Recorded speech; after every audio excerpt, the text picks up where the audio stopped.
آپ سے یہی سوال ہے کہ خان صاحب مسلسل پہلے انہوں نے کہا کہ میرے لانگ مارچ میں مسلح لوگ تھے، اس پر بہت تنقید ہوئی، اور اب حکومت سوچ رہی ہے کہ ان غیر ذمہ دارانہ بیانات کی بنیاد پر دفعہ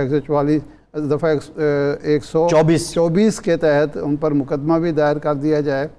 تو کیا وجہ ہے کہ خان صاحب یہ دباؤ بڑھانے کے لیے اس طرح کے بیان دے رہے ہیں؟ انہوں نے نیوکلیر پروگرام بھی ڈسکس کر دیا اور کہا کہ جی وہ بھی رول بیک ہو سکتا ہے، اور یہ بھی کہہ دیا کہ خدا نخواستہ ملک 3 ٹکڑوں میں تقسیم ہو رہا ہے۔ تو آپ سمجھاتے نہیں اپنے لیڈر کو؟ دراصل ارشاد صاحب، آپ جو فرما رہے ہیں ظاہر ہے کہ میں اس کو ایک زاویے سے دیکھتا ہوں، آپ اس کو دوسرے زاویے سے دیکھتے ہیں۔ پہلے میں الیکشن کمیشن پہ آتا ہوں۔ جی دیکھیں، میں اس وقت پارلیمانی امور کا وزیر تھا، اور چیف الیکشن کمشنر کا اور 2 ممبران کا تقرر جو ہے میری موجودگی میں ہوا، اس لیے وہ سارا بیک گراؤنڈ جو ہے اس کا میں عینی شاہد ہوں۔ ہمارا فیصلہ ہو چکا تھا جو کانسٹیٹیوشن کی آرٹیکل ہے اس کے مطابق کہ بابر یعقوب ہمارا نمائندہ ہوگا، جو پہلے بڑا آنریبل سیکرٹری الیکشن کمیشن تھے، سینئر بیوروکریٹ رہا ہے، بے داغ، انتہائی فیئر اس نے اپنی زندگی جو ہے یہ گزاری، اور اس کے لیے ہم نے ہر طریقے سے اپوزیشن کو منانے کی کوشش کی، مگر ہمیں کامیابی نہیں ہوئی۔ اور اس کے بعد ہمیں بھی کنونس کیا اور اپوزیشن کو بھی، جو اس وقت حکومت میں بیٹھے ہوئے۔ اچھا۔ اور میں نہ صرف پارلیمانی امور کا وزیر تھا، بلکہ میں اس کمیٹی کا آج بھی ممبر ہوں جی، جو الیکشن کمیشن کا تقرر کراتے ہیں، یا جو سپریم کورٹ کے اور ہائی کورٹ کے ججز کا تقرر کرتے ہیں، میں دونوں کمیٹیوں کا ممبر ہوں۔ اچھا۔ تو اس لیے کوئی ایسی چیز مجھ سے چھپی ہوئی نہیں ہے، اور ہمیں یہ باور کرایا گیا کہ ہر لحاظ سے زبردست قسم کا فیئر اور فری انسان ہے۔ جی، خاص کر اس کمیٹی کو ڈاکٹر شیری مزاری ہیڈ کر رہی تھی۔ تو اب دیکھ لیں کیا کیا، اور یہ کوئی عجوبہ نہیں ہے۔ جس وقت انہوں نے ای وی ایم کے اوپر انگلی اٹھائی، جبکہ آپ کو بھی معلوم ہے، مجھے بھی معلوم ہے کہ ہر حلقے میں پاکستان میں جو گلو بٹوں کی پارٹی ہے اس نے 8 سے 10 اور 15 ہزار ووٹ جو ہے جیلی بنائے ہوئے ہیں۔ اس لیے ہر الیکشن جو ہے وہ متنازع صورت اختیار کرتا ہے۔ تو اس کو دور کرنے کے لیے ایک مشین جب انسانوں کے ہاتھوں سے ساری چیز دور ہو جائے گی تو مشین تو جھوٹ نہیں بول سکتی جی۔ دنیا کے بہت سارے ممالک کے اندر سواتی صاحب، یہ آپ کے ریزرویشنز ہیں، امریکہ میں ہر کاؤنٹی میں ہے۔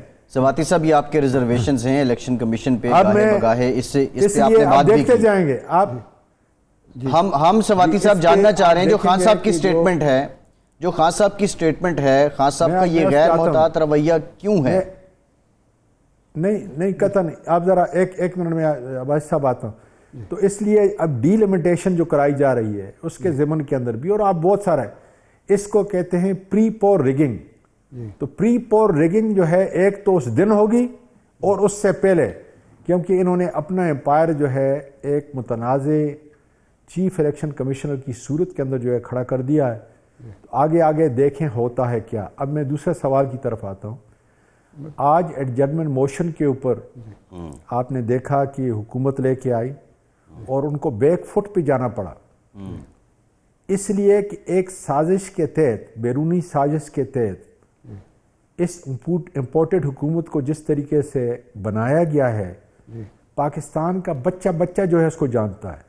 سواتی صاحب، اور عمران خان کا یقین کریں، میں نے وہ انٹرویو یا بیان جو ہے 5 دفعہ جو ہے سنا۔ اس کا محور وہی تھا جو آج شانگلہ میں انہوں نے بیان کیا۔ جی، اور انہوں نے کہا کہ دیکھیں اس وقت پاور جو ہے وہ اسٹیبلشمنٹ کے پاس ہے۔ جی، آج بھی کہا ہے۔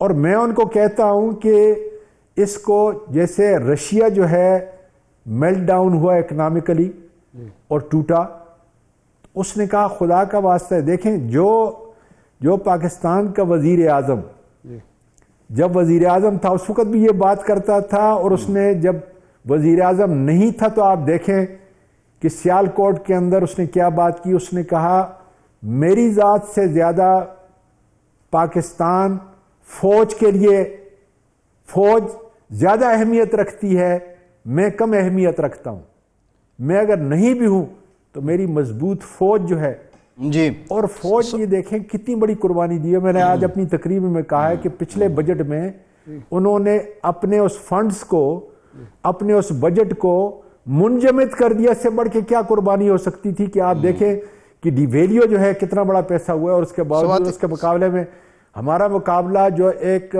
فسطائی حکومت انڈیا سے ہے، انہوں نے اپنے بجٹ کو جو ہے کتنے گنا زیادہ کیا۔ سواتی صاحب گزارش اس یہ لیے ہے، میں یہ کہہ رہا ہوں کہ اگر گزارش یہ ہماری ہے کہ معیشت خراب ہوگی، جی اسی میں عرض کرتا ہوں، گزارش یہ ہے کہ اسٹیبلشمنٹ نے آپ کو ڈکٹیٹ نہیں کیا، آپ کو ایک سجیشن دی، ایک نام دیا کہ جی یہ مناسب آدمی ہے۔ منظور کرنا نہ کرنا تو آپ کی ذمہ داری تھی، وزیر اعظم کی ذمہ داری تھی۔ آپ نے جب قبول کر لیا، منظور کر لیا، تو پھر اسٹیبلشمنٹ پر دوش دینے کا کیا جواز ہے؟ سر دیکھیں میں جو بات کر رہا ہوں نا، کیا آدمی دیا اسٹیبلشمنٹ نے اپوزیشن کو بھی جو آج حکومت میں ہے، نام نہاد حکومت میں ہے، اور ہمیں بھی۔ یہ تو میں آپ کے سامنے ذمہ داری کے ساتھ کہہ رہا ہوں۔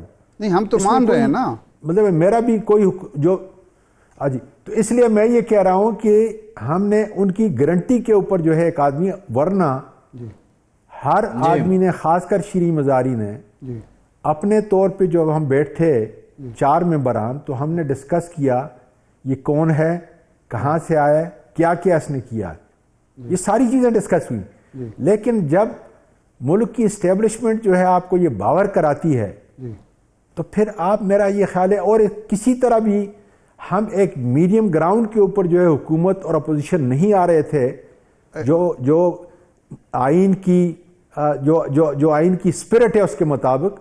تو میں یہ نہیں کہتا کہ ان کو الزام دے رہا ہوں، میں یہ کہتا ہوں کہ ہم نے بھی غلطی کی۔ صاحب یہ ہے، آپ نے کہا کہ پاور، یہ عمران خان صاحب بھی کہتے پاور کسی کے اور کے پاس تھی، فیصلے میں کر رہا تھا، ذمہ داری میں لے رہا تھا۔